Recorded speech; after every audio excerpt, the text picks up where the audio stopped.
yang juga sekaligus menjabat sebagai Ketua Dewan Pengarah Badan Pembinaan Ideologi Pancasila.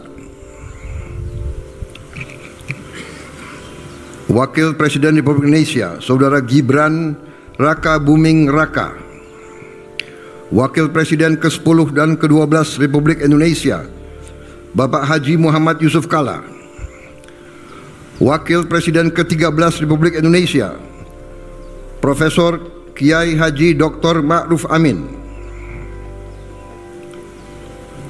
Istri Wakil Presiden ke-9 Republik Indonesia, Ibu Hajah Soraya Hamzahas. Pimpinan lembaga negara, di mana banyak negara menghadapi kesulitan, kita sudah lebih siap. Namun, kita harus mengakui bahwa terlalu lama kekayaan kita tidak sepenuhnya bisa dimanfaatkan untuk kemakmuran rakyat. Terlalu lama sebagian nilai tambah atas sumber daya kita dinikmati di luar negeri. Terlalu lama rakyat kita hanya menjadi penonton di atas kekayaan bangsanya sendiri.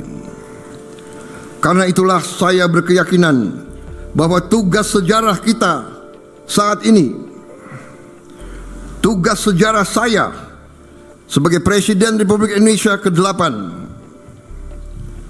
sebagai mandataris rakyat yang disumpah di hadapan rakyat, adalah untuk melakukan transformasi bangsa, terutama transformasi ekonomi nasional kita.